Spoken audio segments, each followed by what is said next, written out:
Wow, thank you, Assembly members and Jesse. There was a lot there, and we look forward to helping to get the funding needed to push this rapid transformation, and with it, to build an industry here in California with jobs and opportunities.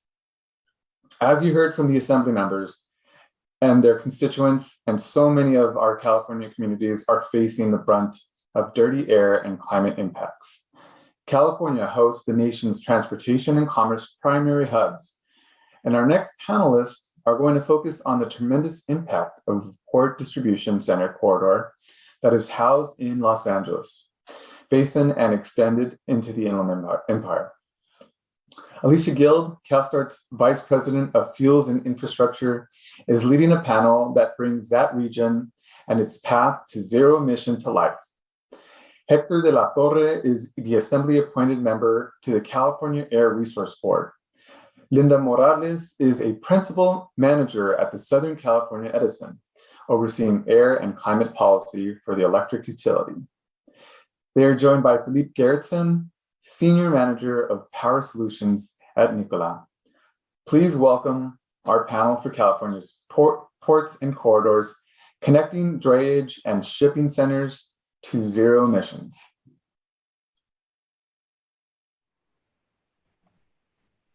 Great, thank you so much, Cesar. And wow, this policy summit has been a success already. I have just enjoyed hearing all of this important discussion around the actions we need to drive to move toward a zero emission future in California.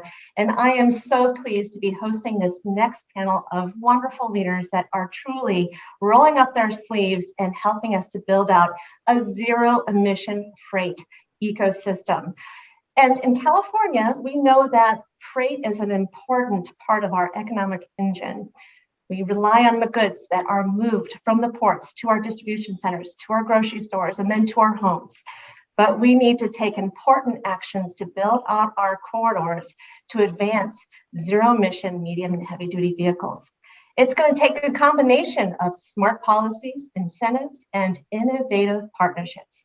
For this next 30-minute discussion, we're going to talk about the actions and what we need to do as partners surrounded around the table to really move the future of zero-emission freight forward. And I'm so pleased to have these wonderful guests.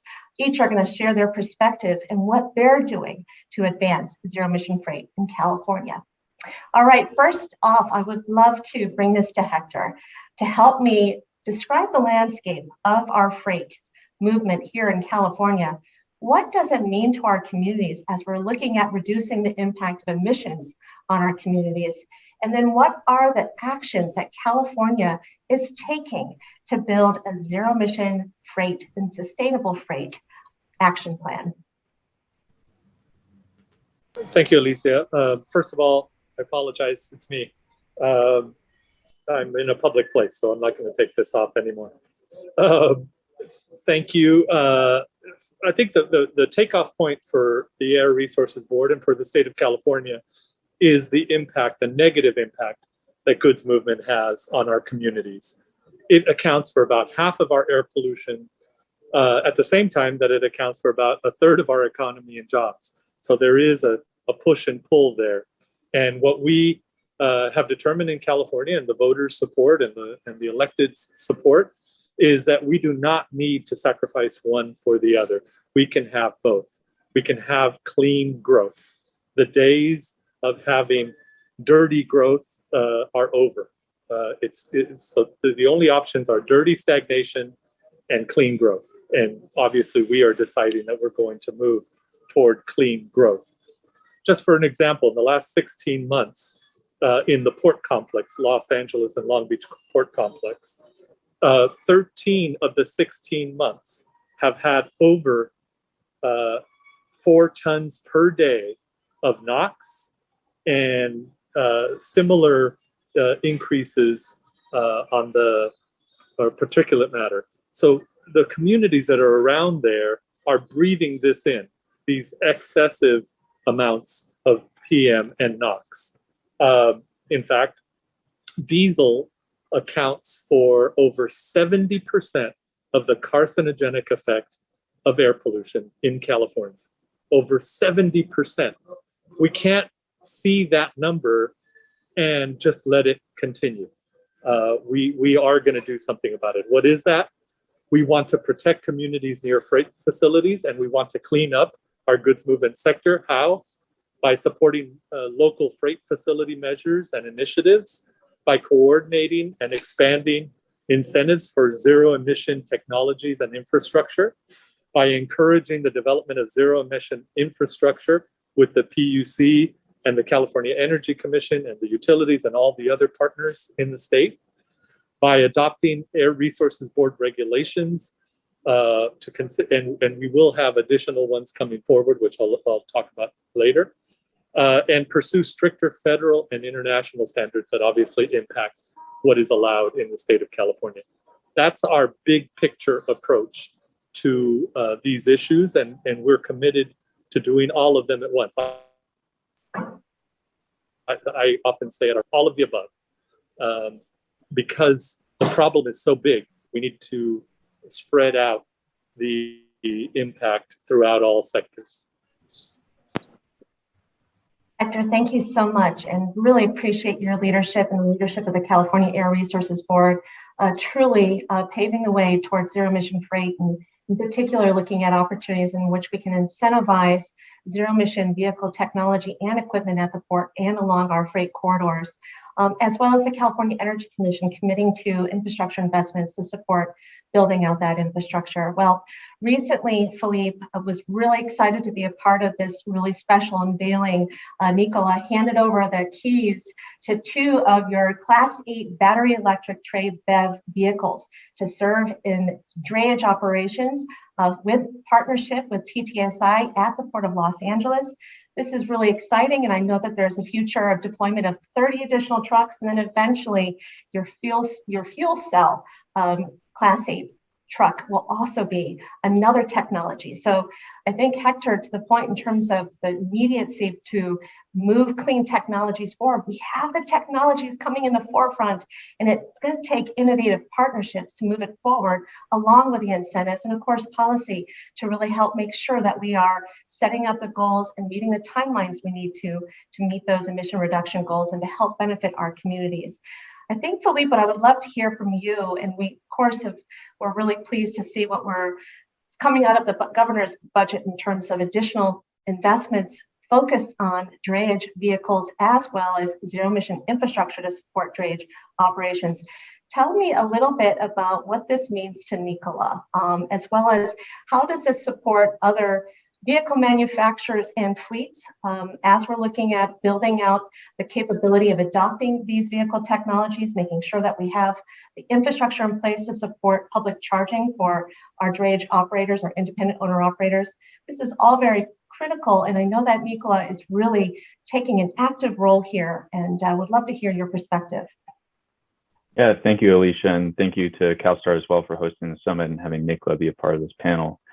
This funding is obviously great for the industry and will really make a big impact in reducing the cost for ZEV adoption and hopefully spur great numbers of zero emission trucks to be placed in customer hands. We at Nicola, as an all-American zero emissions pure play OEM, are very excited to be able to announce that our Tre battery electric trucks have been HVIP certified and are going to be ready for sale in this next round of HVIP funding.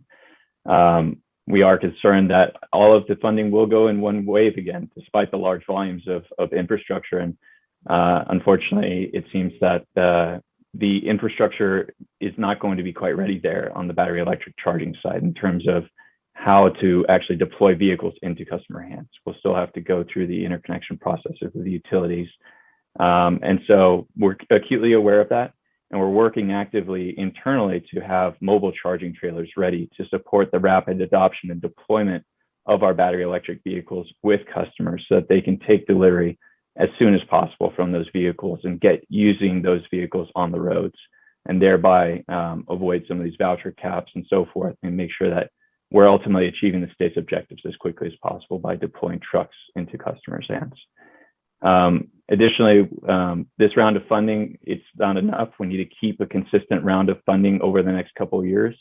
We recognize right now the battery electric trucks are the trucks that are on the market, but they're not going to meet the needs of all of the different fleets. They're well suited for drayage and regional fleets operating out of a consistent depot, but we need to also address the needs of fleets that have needs for fast fueling, have longer haul routes, don't have consistent routes because they're for hire fleets. And so that's where our Tray fuel cell will come into play. And we're anticipating having that available at mid-2023. And so it's incredibly important for us at this point and at this stage to receive infrastructure funding to help deploy hydrogen fuel cell or fueling infrastructure that will be ready by 2023, when these vehicles will enter the mass market and be ready to go in large numbers and accomplish the objectives of decarbonizing the rest of the freight industry, which is not the easiest fruit to pick from the tree. Really, all really good points. And it's important that we continue to inject incentives to really help grow the market, but also the integration and lead times to build out that infrastructure to support and enable the emerging zero emission truck technologies that are coming into the marketplace, as those that you mentioned that are Nikola is manufacturing, which is really exciting. And thank you so much for your leadership in this space. Now bringing our wonderful utility partner into this conversation and talking about getting to scale, which is going to be really critical.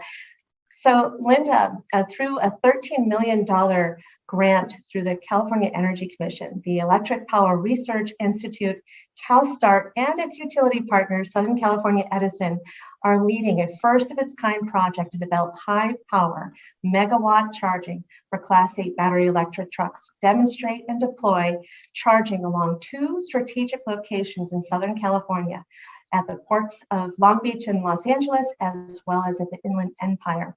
The Research Center for Electric Technologies and Truck Applications seeks to deploy a template to build out zero emission freight corridors in California that can be replicated beyond the state of California.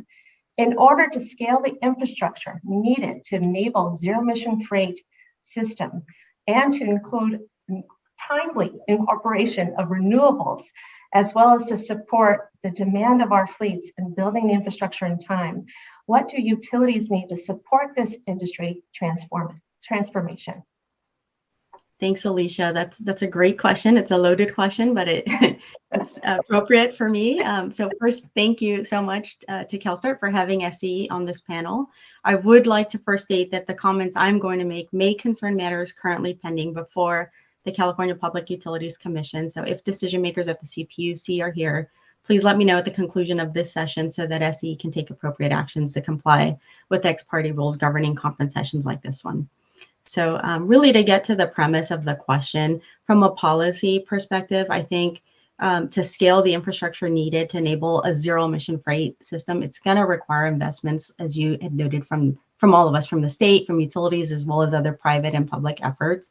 SCE strongly supports aggressive and feasible economy-wide GHG reduction targets to achieve decarbonization, like the state's EV targets and CARBs regulations. Our Pathway 2045 roadmap for enabling a clean energy future for California estimated 3/4 of light duty, 2/3 of medium duty, and 1/3 of heavy duty will need to be electric by 2045. As Hector noted, the transportation sector remains the largest source of GHG emissions in California, responsible for 50% of the state's climate altering pollution. Our recently Mind the Gap emphasizes that California must quadruple its annual rate of GHG reductions. We're currently doing 1%. It needs to be at 4% in order for us to meet our goals. So in addition, reliable and adequate funding levels send we think solid and consistent signals to the market, reducing uncertainty and allowing manufacturers, dealers, consumers, fleet owners, and operators to confidently plan their transition to zero emission vehicles. We applaud and appreciate the governor's budget proposal with the additional, is it 6.1 billion, I think it's over 10 billion over the next 6 years to advance California's climate goals. We think this is a huge step to helping us reach our goals, but we can't stop there. More is needed, as noted with the 4%, that's needed to reduce going forward. And then to get to the premise of the question from a utility perspective, SE is continually updating our grid as a result of the processes we have. And while in some cases we could have long lead times depending on the scope of the requirements, we just want to make sure it's clear that it's important that SE's make it clear for our customers that SE is able to help them through this transition. We have a phased approach where we can use available distribution capacity to help with their near-term fleet needs, and then we can help them with their longer-term needs as we work together. So our key ask here, in what our strong recommendation is for our customers with fleets, to engage with SCE as early as possible to provide as much information to us regarding their future load requests and fleet transition plans. They can reach out to their business customer account managers, but this is critical so that we can partner together.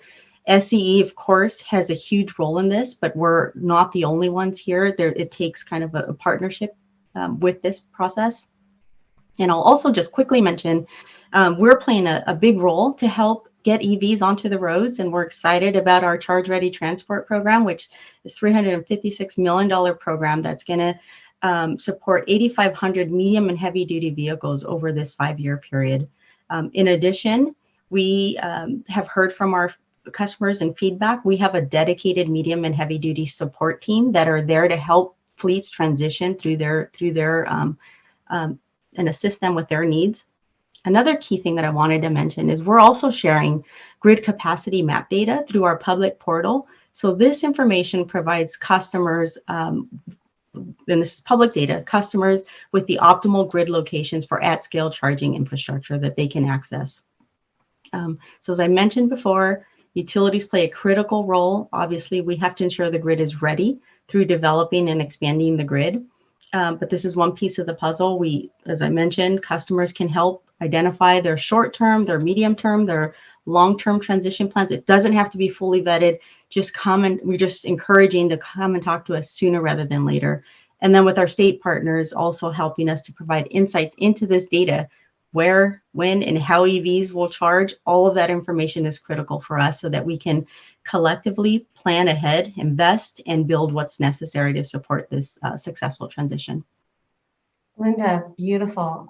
Thank you so much. And I love how you've outlined the strategies that Southern California Edison is taking to help move this industry forward, to help fleets be able to support and meet the timelines for their adoption of their zero emission vehicles. Great work. And yes, I think we've heard a lot throughout today's program, the importance of incentives. And Hector, getting back to the great governor's budget around advancing our zero emission future for freight. What do we need to do to effectively and efficiently distribute funds, advance the needed infrastructure, and help ensure that our small fleets and our communities are the first to benefit? And then what other policies does the state need to do to support this transition? Thank you. That's a lot. First of all, I wanted to emphasize something that Linda said, which I've heard a million times, which is the minute you think you might want to transition to zero emission vehicles for your fleets, whether it's heavy duty or medium duty, communicate to Edison in the case of battery electric, or the CEC in the case of hydrogen. There is a lot of lead time to build up that infrastructure for yourself. So cannot emphasize that enough. So I think that's very important if you're even thinking about it, to start having those conversations. And then in terms of Philippe's questions or comments, I think something that got a lot of attention last year on hydrogen was the US DOE's commitment to $1 a kilogram hydrogen by 2030. I think they actually buried the lead, which was they committed to $2 a kilogram hydrogen by 2025, which is the much more impressive number to bring that down in 3-4 years to that level and have the capacity so that we can have enough for the heavy duty sector. So those are my two plugs there. What is our approach on the transition? We talked about incentives, but there are other components as well. Enhanced inspection and maintenance. We just began implementation of a smog check program for heavy duty trucks in California. which will be incredibly important in nudging people over to zero emission. I like to tell people that we don't regulate zero. So you want carb off your back?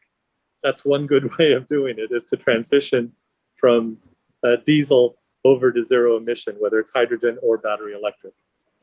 We have sales mandates. We had the Advanced Clean Truck Rule last year. We're doing the Advanced Clean Fleet Rule this year in a few months. Watch this space. There's going to be a mandate for larger fleets, likely 50 and above. Fleet phase-in requirements, we're doing those at the ports and in other large host facilities. And then we're pushing cleaner fuels and engines at the same time. Again, it's all heading in the same direction. You asked about small fleets. We are very much focused as we do the Advanced Clean Fleet Rule and as we support CALSTART with the funding that we send through you. We are talking about things to do with insurance, for example, which is more for the more expensive vehicles. Also financing possibilities for those smaller operators. And, you know, we're talking about under 5 normally with the small fleet operators. I mean, obviously there's from 5 to 50, but that really small niche is one that we are focused on to give them an incentive to not go for a used diesel truck to make the transition to ZEV, particularly if they're drayage service. We didn't address this yet, but there are mandates going forward. There is a full transition to ZEV drayage trucks by 2035. That was in the governor's executive order. There's a full transition to ZEV buses and heavy-duty long-haul trucks by 2045, and a full transition to ZEV off-road equipment by 2035.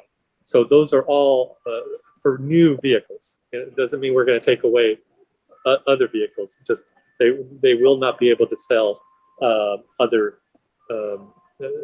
internal combustion engine vehicles for those categories. And then finally, we've alluded to it, the package this year for the California blueprint for ZEV is $545 million for drayage and transit buses, $600 million for trucks, buses, and off-road, $250 million just for the port complexes, $419 million for communities and clean mobility, which also includes some of this, and $100 million for emerging opportunities. There might be some stuff we haven't funded in the past. We have that available too. Hopefully the legislature passes that unprecedented package. Great, Hector, that's all incredible. And thank you so much for that great summary. And now kind of talking about the practical steps of building out our zero emission corridors. Philippe, we know it's going to take both fuels, right? It's going to take electrification and hydrogen. Would love your perspective on what do we need to factor in as we're developing partnerships, working with our fleets, anticipating lead times, utilizing and taking advantage of incentives. What's important to Nicola as you're looking at supporting your customer base to build out that infrastructure along freight corridors? Yeah, absolutely.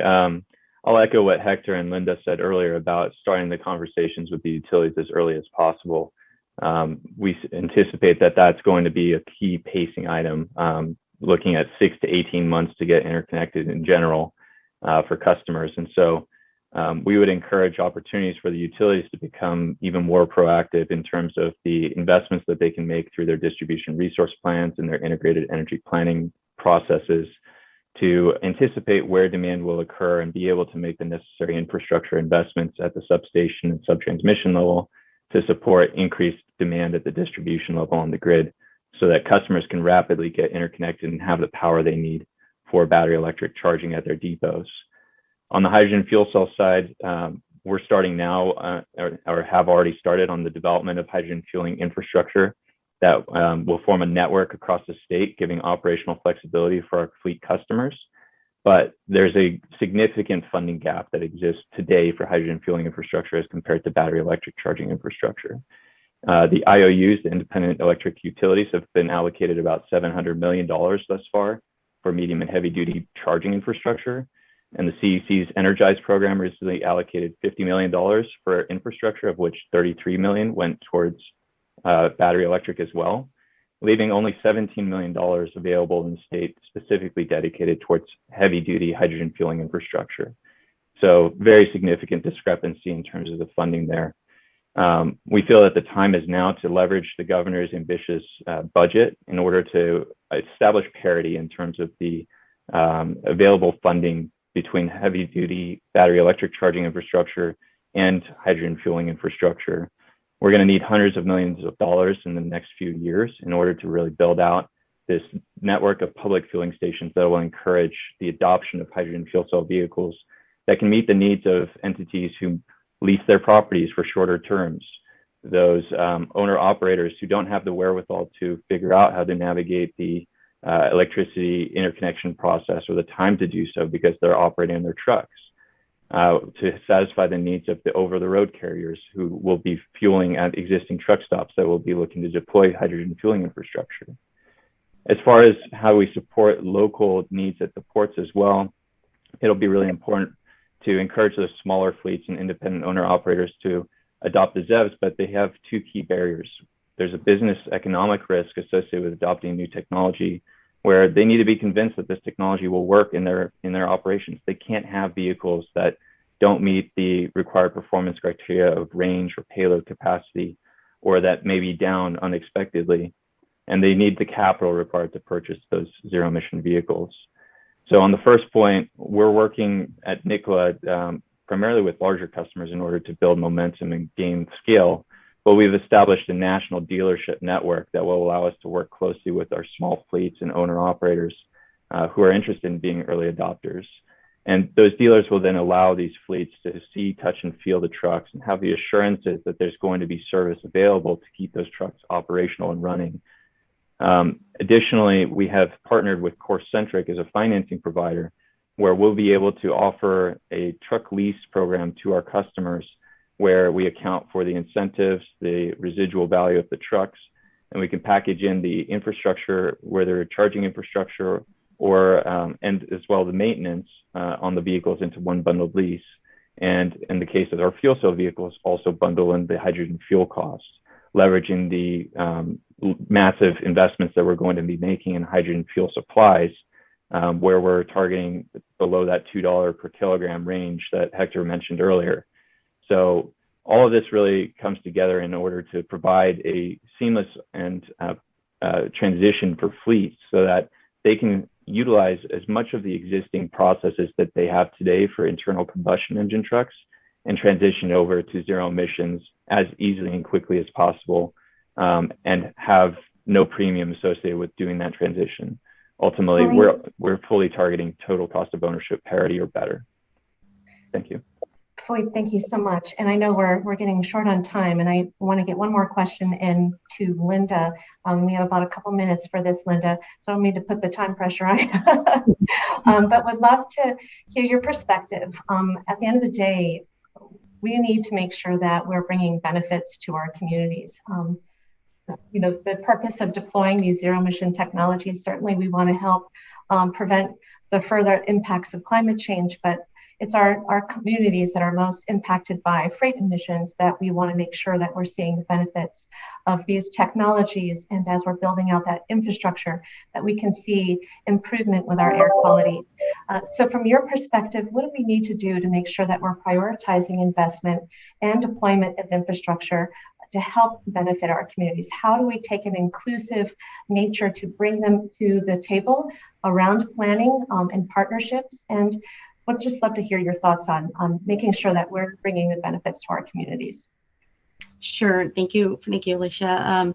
The Port of Long Beach is, I'll just start by the Port of Long Beach is surrounded by communities which are generally designated as disadvantaged communities, meaning they are communities that are both socioeconomically underserved and disproportionately affected by air pollution. Unfortunately, many of our low-income and disadvantaged customers suffer the most from the medium and heavy-duty truck emissions, making it critical to emphasize a call for action to reduce these emissions and provide help for these specific areas. For SCE, 1/3 of our residential customers are low income, and approximately 25% of our residential customers live in these disadvantaged communities. We recognize this is a huge issue in our service territory where goods movement is having serious health consequences in our disadvantaged communities. So from our experience, we feel it's critical to work with the communities that are impacted and include them in the development of the programs to ensure that their voices are heard. So for SCE, in addition to working with local governments, we also seek to engage community-based organizations and to help us with developing the programs. In partnership with the Greenlining Institute, we launched the Clean Energy Access Working Group, which consists of over 50 members from various community organizations and businesses that are dedicated to enhancing clean energy access in environmental and social justice communities. This group and these meetings have provided meaningful input that have shaped our programs that we have today. So I think that the punchline is we just have to continue to have these two-way conversations. And the other thing I'll just add, it kind of touches on what Hector was addressing, is I think another thing is distinguishing between the small and large fleets.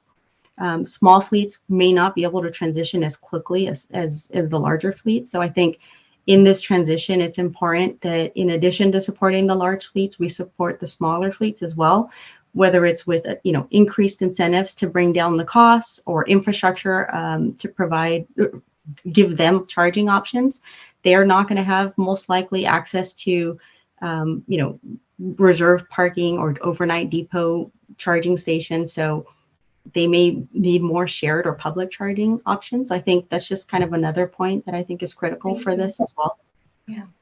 Linda, thank you so much. And I know we're tight on time, so I'm going to have to wrap up this wonderful conversation. I want to thank each of you for your leadership and for participating in today's discussion. I know a lot of good next steps and actions for all of us to take from this conversation. Thank you so much, everyone. And I turn it back over to Cesar. Thank you. Thank you. Thank you.